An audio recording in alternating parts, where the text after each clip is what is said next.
Hey, happy Sunday. I hope that wherever you are and whatever you are doing, you are having an amazing weekend.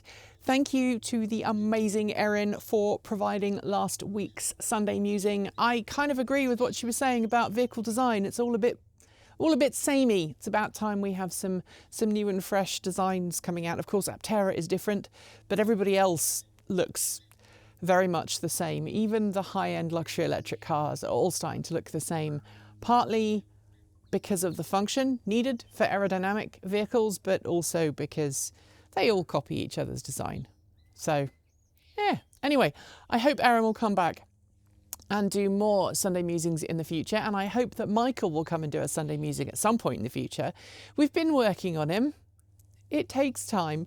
I mean, the whole purpose behind Sunday musings is that you get to hear our personal thoughts from people on the team at the channel, and you sometimes get to hear things that you may not hear from us, either because we're not always in front of a camera or because we may not talk about some of the topics that we discuss in Sunday musings on the channel officially.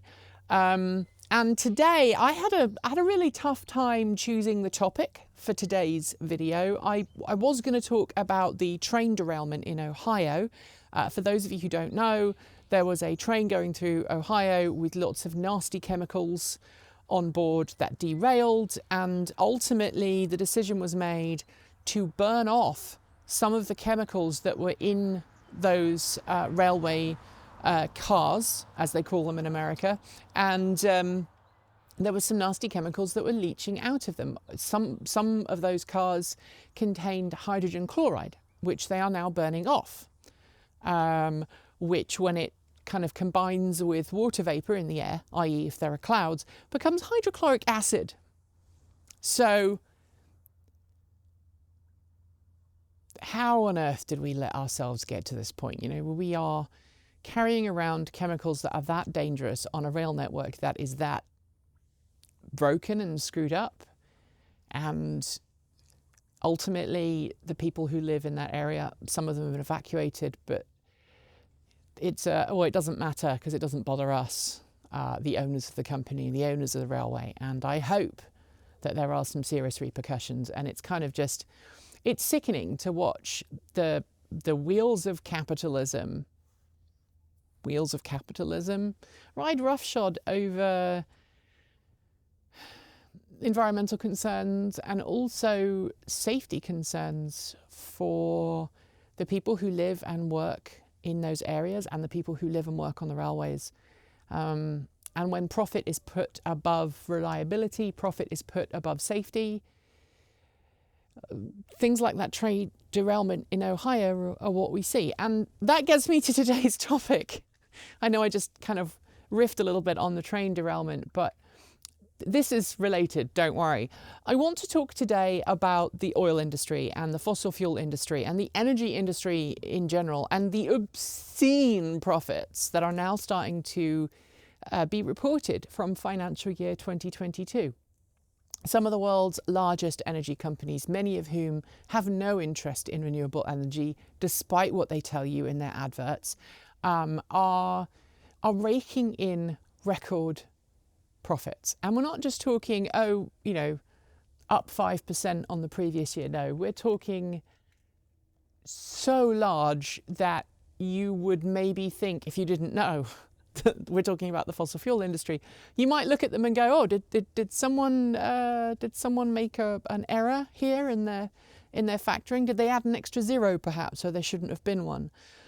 But no, these fossil fuel companies, these energy companies are raking in combined billions, trillions around the world off of the back of the illegal invasion of Ukraine by Russia, which pushed up prices of fossil fuels in Europe, but also, some OPEC nations trying to control the price of crude oil. And, this time last year, fossil fuel prices were incredibly high. Prices at the gas pump were incredibly high.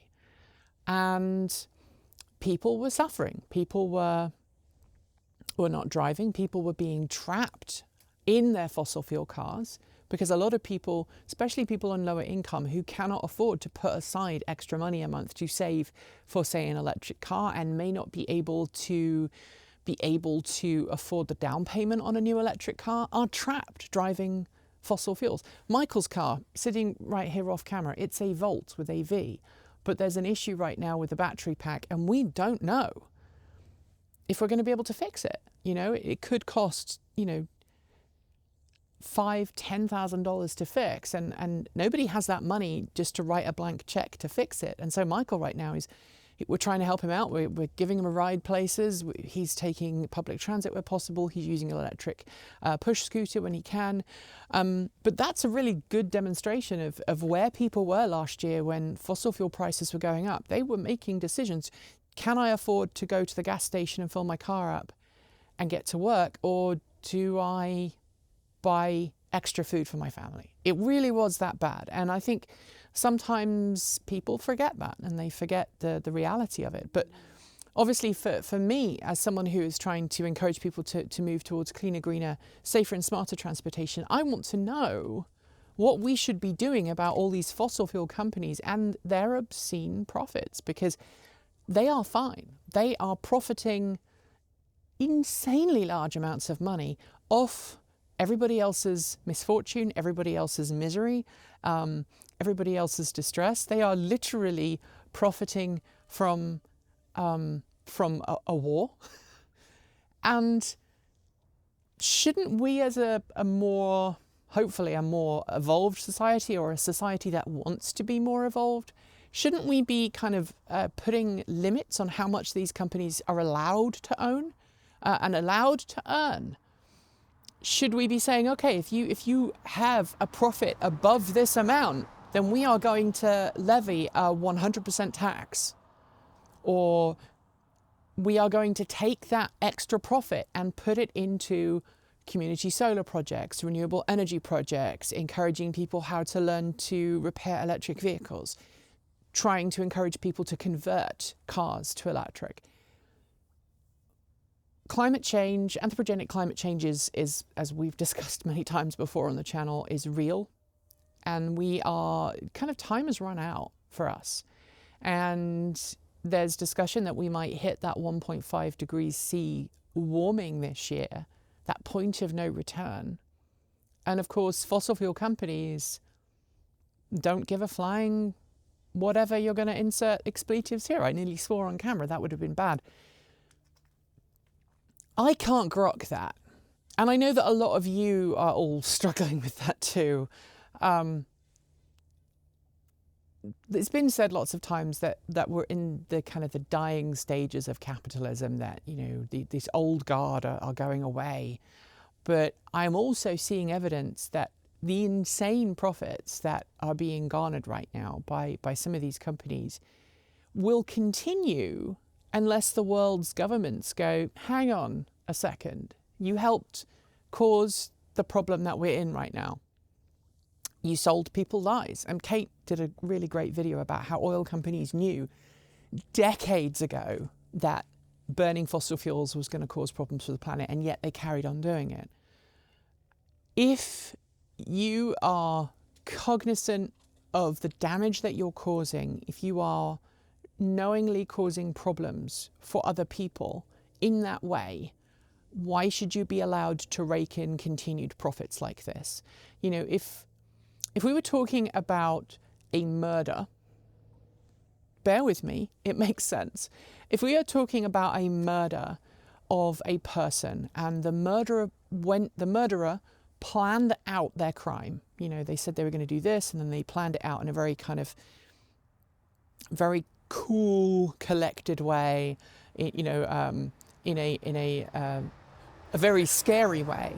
And they knew exactly what they were going to do. They knew how they were going to kill that person. They knew how they were going to dispose of any evidence. Let's leave it like that. If they went through that process and they were caught, the crime of premeditated murder carries with it a much stricter sentence than if someone attacks you and you defend yourself and end up killing them in the process. That's a very different crime. I'm not a lawyer. I don't play one.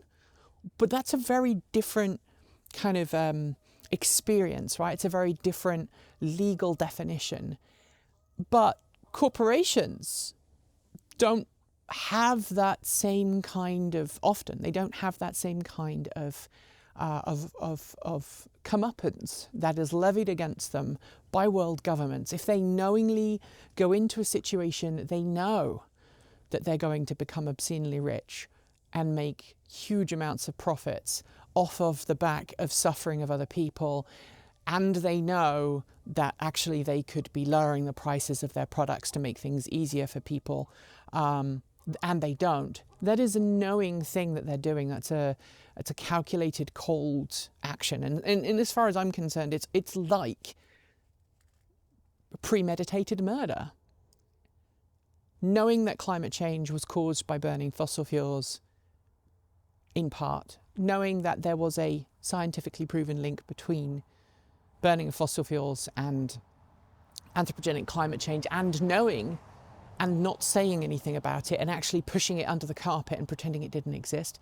Just like the cigarette companies used to pretend that smoking did not lead to lung cancer or other, conditions. And I have a family member right now who is very, very sick because they spent a large part of their life smoking, and they're now having to deal with the consequences. If companies know that what they're doing is causing harm and they just do it anyway, shouldn't they be treated the same as someone who premeditates murder and then carries it out? There has to be a proper comeuppance, a proper trial for the oil and gas industry. There has to be a tax on fossil fuels. And I would love to know in the comments below how you would deal with that. How do you say to these companies, no, I'm sorry, you're not having those profits? We have to live in an ethical society, but however hard some of us try to be ethical, we're always standing on the backs of other people. Even if we drive an electric vehicle, we are standing on the backs of other people. And I feel that as a society, we need to get away from that, right? We need to get away from the concept of being okay with causing harm to other people as long as we get what we want. That's not a sustainable future. And it just reminds me of a book I've been reading this week. I just finished reading Earthside, which is the latest book in the, oh goodness, what's the name of the series? It's a Dennis E. Taylor book series, and I cannot remember the name of the series. Anyway, I've just finished the latest book in the series, and it's eye-opening. Let's leave it at that. Anyway, thanks very much for joining me today. If you liked this video, you know what to do. As usual, you can hit the subscribe button and the bell to make sure that you are aware of when every new video comes by. And of course, don't forget to tip us with a super thanks. The comments are open for your thoughts, as is our Discord chat room. If you want more, if you want to support us, you can support us through the YouTube membership or a Patreon subscription. You'll also find links below to our Ko-fi, Bitcoin and Swag store. And do check out our Mastodon page. We'd love to see you guys there. Mastodon is where it's happening. Forget about Twitter. You're just going to see Elon Musk's tweets all the time. Nobody wants that. Scrolling on my right is the list of amazing charged up supporters, and shout outs go out to our self-driving tier supporters: Mike Guida, Tony Moss, Linda Irish, Sean Tucker, Patrick Boyarski, Paul Nelson, Chris Maxwell, Brian Newton, Michael Goad, Bennett Elder, Andrew Martin, Pedro Mura Pinheiro, Brophy Wolf, Chris and Michael Johnson, Taslet and the Gong, Dan Blair, Peter Dillinger, Gordon C, Stephen O'Donoghue, Carl Hodgson, Anthony Coates, Raging Fellows, Denny Hyde, Chris Centaur and Jim Burness. Finally, out of this world, thanks to our top tier supporters. They are Robert Flannery, CPU Freak 101, Andrew Glenn, Anonymous Freak, JP Fagerbeck, Joe Bresney, John Lyons, Rory Litwin, Kevin Burrowbridge, Dave Kitchen, Aaron Hahn, Laura Reynolds, Marcel Ward, Matthew Drobnak, Paul Conway, Reggie Watts, Will Graylin, and last but not least, Ian. I will be back soon with another Sunday Musing, as will the rest of the team. We also make content every day on our main channel. I say every day. We publish Monday, Wednesday, Friday and Saturday, so go over to our main channel if you want that. And until next time, keep evolving.